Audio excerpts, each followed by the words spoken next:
No primeiro dia do GP da China, a Ferrari veio com a sua tão falada asa Macarena, na qual ela utilizou no treino livre, porém no classificatório para o sprint, ela optou por não utilizar, o que foi bem esquisito. A gente vai falar sobre isso, ou seja, sobre o treino livre e também sobre o qualificatório para o sprint. Seja muito bem-vindo aqui ao canal Depois da Corrida. E bom, o GP da China abriu seus trabalhos com o TL, lembrando que é um treino livre muito valioso para as equipes, porque ele é único, assim como é nos GPs que tem sprint, né? Em sua grande maioria, o treino livre tem o treino 1, o 2, o 3, então eles conseguem testar várias coisas em um espaço aí de 3 horas. Mas sempre que se trata de GPs que tenha sprint, o treino livre é único, então é tudo feito no mesmo treino, é uma maluquice. E nesse treino livre, quem não se deu bem é quem já geralmente não vem se dando bem. O Sérgio Pérez, 22º, então aí um péssimo resultado. O Lindblad, ele deu uma volta ali, mas não foi uma volta tão rápida, então ele ficou em 21º, porque ele teve tempo só para dar essa volta e já teve que se retirar do treino livre. Então o carro dele deu pau, não foi erro do menino, algo muito ruim. Porque se perder tempo de treino já é ruim para os mais velhos, imagina para quem tem 18 anos e está chegando na Fórmula 1 agora. Esperamos aí que ele se recupere durante o final de semana, até porque o Qualify do sprint dele não foi muito bom. Nas últimas posições fica aquela galerinha, né? Ou seja, Aston Martin, Cadillac, 20º Stroll, 19º o Bottas, 18º o Alonso, o melhor dos humildes aí. E bom, que bom para Aston Martin que existe a Cadillac, porque ela tá muito mal e ela consegue aí ser pior do que a equipe que não sei o que fez nesses trabalhos. Mas olha, eu não lembro a última vez que eu vi uma equipe errar tanto na transição de uma temporada para outra. E uma equipe que estava num patamar, do nada se torna uma das piores equipes aí. Se não fosse a Cadillac estreante, a Aston Martin ia ser a vergonha do grid. Logo depois vem a Williams, né? Que só tá melhor que essas duas mesmo. Em 16º o Sainz, em 15º o Albon. Eles são pilotos muito bons e eles têm sempre resultados consistentes muito próximos, o que mostra que o problema é realmente o carro. Depois vem o Colapinto em 15º, em 14º o Ocon que eu volto a repetir aqui, tá fazendo hora extra na Fórmula 1, né? Mas tudo bem, o treino livre, vamos passar um pano. Em 13º vem uma grande surpresa aí, o Hadjar, que tinha tido um primeiro final de semana muito bom. A Red Bull vem mostrando problemas no GP da China, mas mesmo assim um 13º lugar é ruim. Mas novamente, passar um pano, né, porque é o treino livre. O qualificatório foi diferente, mas continuando, o Bortoleto ficou em 12º, então um resultado aí abaixo, né, do que ele vem geralmente conquistando. Uma pena, mas a Audi não é uma equipe que vai brigar por título, né? Então as oscilações dela vão ser sempre bem mais para baixo do que uma equipe forte. O Lawson ficou em 11º. O Lawson que ele se dá bem, ele se deu bem porque o Lindblad não conseguiu terminar o treino. Porque se não, eu acho que ele ia perder para o companheiro de equipe de novo. Aí chegando aí no top 10, o Gasly.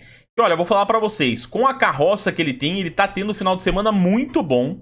Um belo início de final de semana pro Gasly, o que mostra como ele é bom piloto e mesmo num carro inferior, aí ele consegue demonstrar toda a sua qualidade, mas também gera um questionamento pra mim, porque o Colapinto tá sempre lá atrás. Será que o carro da Alpine é tão ruim ou será que o Colapinto é tão ruim que não consegue tirar nada desse carro? Fica aí o pensamento, né? Em 9º lugar vem o companheiro aí do Bortoleto, o Hülkenberg, conseguiu um desempenho melhor que ele no TL. 9º lugar. Em 8º, o Verstappen, o que mostra que é um problema mais Red Bull do que Hadjar. Porque o Hadjar em 13º e o Verstappen em 8º, eles não diferem tanto, principalmente se tratando de um treino livre. E a Red Bull tá muito lenta, tendo muitos problemas. Isso se confirmou no quali do sprint, tá? Então, pra quem aí achava que a Red Bull ia brigar com Mercedes, com Ferrari, ali brigando com a McLaren pra quem ia ser a terceira força, eu acho que tava muito enganado, tá? A Red Bull demonstra muitas dificuldades no início dessa temporada nova com esse regulamento novo. Aí, em 7º lugar, rapaziada, simplesmente Oliver Behrman, o Homem-Urso. Que piloto que a Haas tem, Que piloto que a Ferrari tem em sua academia. Olha, é um piloto fantástico, tira leite de pedra, é realmente aí do ano passado o novato que mais vem se destacando. Com um carro mediano ele consegue levar esse carro para lugares inimagináveis. Em sexto lugar, aí ó, temos o Lewis Hamilton, sim. Em quinto, o Charles Leclerc, sim. A Ferrari nesse TL não foi o terceiro melhor carro. Não, o segundo, na verdade. Ela foi o terceiro. Inclusive, parecia que era muito por conta dos testes que a Ferrari estava fazendo. O Lewis ele andou muito mais tempo com o pneu macio do que o Leclerc. O Leclerc ficou muito mais tempo com o pneu médio. Eu acredito que a Ferrari utilizou muito esse treino para fazer testes. Em um carro, uma configuração, no outro carro, outra. Depois um usou um pouquinho médio, um usou um pouquinho macio, mas nada demais. Então, pelo menos olhando para a TL, não foi nada para se preocupar. O que importa é o que está valendo, mas falando de TL, quarto lugar para o Piastri, terceiro Norris, McLaren à frente da Ferrari, o que gera perguntas se talvez a McLaren está começando a achar o melhor caminho para utilizar esse motor que eles também têm, que é o motor Mercedes. Então a McLaren tem um potencial de incomodar muito grande, porque é uma equipe bem estruturada, com um carro bem estruturado e com o melhor motor do grid. E em primeiro e segundo lugar, obviamente, George Russell. Em segundo, o Antonelli. O Russell que vem dominando o final de semana, mas no TL o Antonelli ficou bem próximo dele ali, menos de um décimo basicamente a diferença. Então nesse TL aí o Antonelli representou. Resta saber se o Antonelli vai conseguir chegar cada vez mais próximo, porque até olhando para o quali, que a gente já vai comentar agora, o Antonelli ele parece distante do Russell. O Russell parece muito dominante. Não vou falar que é o Verstappen com o Pérez, porque o Antonelli ele consegue garantir muito bem o segundo lugar. Mas existe uma diferença, você consegue ver o gap aí de um piloto para o outro. Agora, falando sobre o quali, eu como ferrarista estou bem decepcionado. Mas vamos lá, vamos falar do Q1, né? No Q1 caiu quem a gente já esperava. É incrível como as três piores equipes está muito claro para todo mundo. A gente vai tentando entender quem vai ser a terceira força lá na frente, mas lá atrás tá tudo certo. O Pérez, 22º, porque ele nem foi pra pista. Olha os problemas da Cadillac. O Bottas em 21º. Então sim, a Cadillac confirmando que ela é a única equipe que tá atrás da Aston Martin hoje. Stroll, 20º, Alonso, 19º, 18º pro Albon, 17º pro Sainz. E cara, que carro terrível que a Williams entregou na mão de dois pilotos competentes, hein? Porque você vê que eles têm desempenhos muito regulares. Inclusive o Sainz brigou muito com o Colapinto por esse Q1. E com esse desempenho regular, os dois estão sempre ali tirando o máximo do carro. O problema é que o máximo desse carro é muito ruim. Então eles acabam pagando aí e ficando fora do Q1. Do Q1 não, né? Do Q2. A Ferrari enganou no Q1, porque o Russell ele foi novamente mais rápido, porém um décimo apenas mais rápido do que o Hamilton. O Leclerc logo em terceiro, e aí o Antonelli em quarto. Então a gente já via o quê? Poxa, a Ferrari chegando na Mercedes do Russell e colocando o Antonelli pra mamar, né? Mas não foi isso que aconteceu no fim. Porém, esse foi o resumo do Q1, né? Falando agora do Q2, o Colapinto é terrível. Ele foi, de longe, o pior piloto do Q2, 16º. Eu acho que o Paul Aron, que tá aí como reserva da Alpine, ele merece muito mais essa vaga do que o Colapinto. Mas aí tá a minha opinião, ele tá pedindo passagem porque o Colapinto não desempenha. E ele gera uma dúvida muito grande, pra mim, pelo menos. O que é ruim? O piloto ou o carro? Porque o Gasly tá desempenhando, cara. O Gasly ele ficou em 7º lugar. Se classificou forte por Q3. Uma volta fantástica. Ele nem teve perigo de ficar fora do Q3. Olha o que o Gasly faz com esse carro. E aí você olha o Colapinto. O carro do Colapinto tá na frente só dos três piores ali. Que é a Williams, Aston Martin e a Cadillac. Porque de resto ele perde pra todo mundo.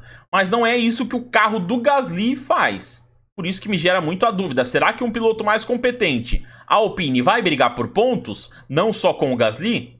Bom, não sei, a gente vai ver aí durante a temporada qual vai ser esse desenrolar. A gente sabe que na Alpine a paciência não é muito longa não, é bem curta também.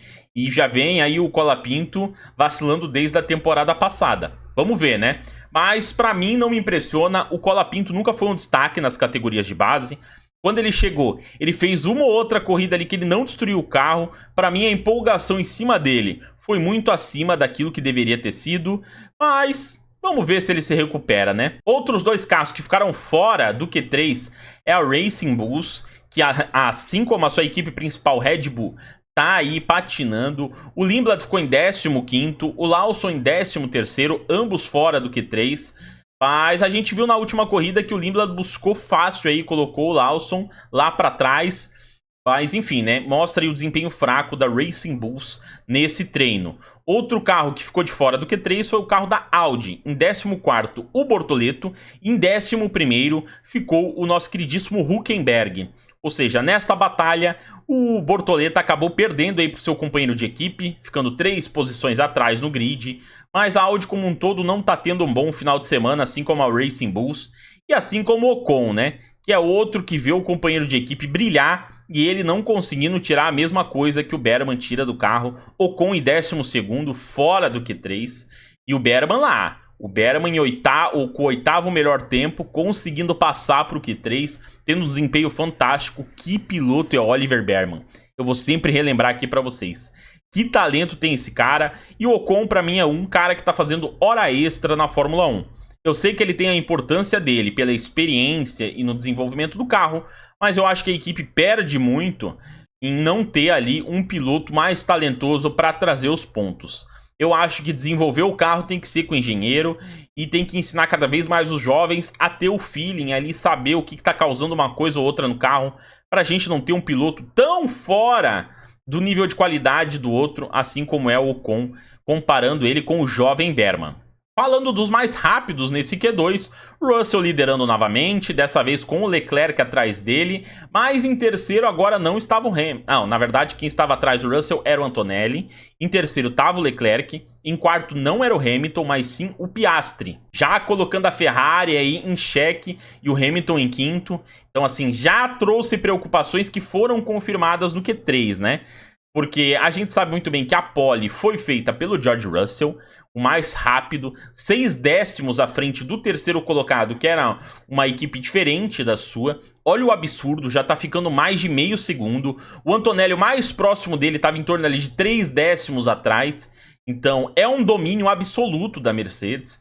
É realmente uma loucura o que tá fazendo o Toto Wolff e a sua equipe. E bom, é torcer para coisas acontecerem para que a Mercedes não chegue na metade do campeonato muito à frente dos outros. Nem que seja uma McLaren travando aí, até porque... Por que eu estou falando McLaren? Porque quem completa o top 3 desse Qualify foi simplesmente Lando Norris. O Lando Norris vindo muito bem aí, conseguiu ser mais rápido do que o Hamilton, apesar de que ali o Norris em terceiro, o Hamilton em quarto e em quinto lugar o Piastri, eles estavam muito próximos um do outro, tá? E sim, mais uma McLaren à frente da Ferrari, o Piastri na frente do Leclerc, mas o que dá para trazer é o Leclerc muito abaixo no Q3. Muito abaixo, sexto lugar para ele ali, bem de forma isolada, é que Hamilton, Piastri e Norris com tempos muito parecidos, foi no detalhe ali, uma posição à frente, outra atrás, e lá ele. E o Gasly repetindo o Q2 no Q3, vai largar em sétimo lugar, à frente do ex-companheiro de equipe dele, Max Verstappen. Olha só o que o futuro nos reserva, né? Essa Red Bull com muitos problemas. Eu acho que a Red Bull vai ter que se contentar nessa próxima corrida, não só no sprint, com sétimo e oitavo lugar. Tanto que o Hadjar vai largar em décimo, porque o Berman larga na frente dele em nono. Cara, que loucura, hein? Que loucura essa Red Bull com esses problemas. Eu esperava que ela estivesse melhor. Não nessa situação. É que realmente ela está enfrentando uma Ferrari muito bem montada e duas equipes com motor Mercedes. Então ela ser a quarta força está sendo meio que um efeito colateral natural para ela.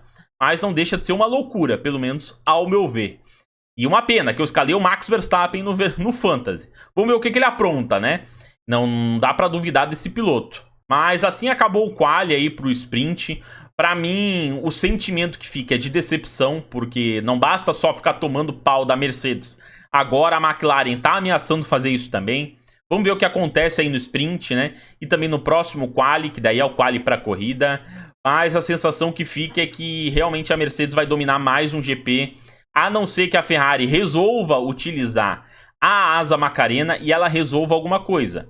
Porque ela foi utilizada nos treinos livres, não demonstrou nada demais, mas a gente não sabe o que a Ferrari estava testando, e ela não voltou para o quali do sprint. Aí deu no que deu, né? O mesmo resultado da corrida passada. E o Frederic Vasseur fez promessas vazias. Ou seja, só para frustrar o ferrarista de novo. Que ele falou que não, a diferença não era tão grande, que a gente ia ver, que a Ferrari ia ser muito mais forte do que foi na Austrália. Bom, promessas vazias, pelo menos até o momento. Vamos ver se ele cala a minha boca. Comenta aí embaixo o que você achou desse quali do sprint, também do treino livre. Tô muito interessado em saber a sua opinião. Se inscreva no canal, que é um canal novo aqui, o Depois da Corrida. Não tem nenhum inscrito, você pode ser o primeiro, ou o segundo, ou o terceiro. O que importa é que você vai estar me ajudando muito se inscrevendo aqui no canal, fazendo comentário, deixando o seu like. São formas aí que o YouTube entende que é um vídeo relevante e assim mostra para mais pessoas parecidas como nós. É eu e você, nós. E assim a nossa comunidade cresce cada vez mais. Então se inscreve, comenta, deixa o like. Conto com você e a gente se vê no próximo vídeo que vai falar aí tudo que aconteceu na corrida inicial da Fórmula 1 Academy, hein? Até ele, tchau!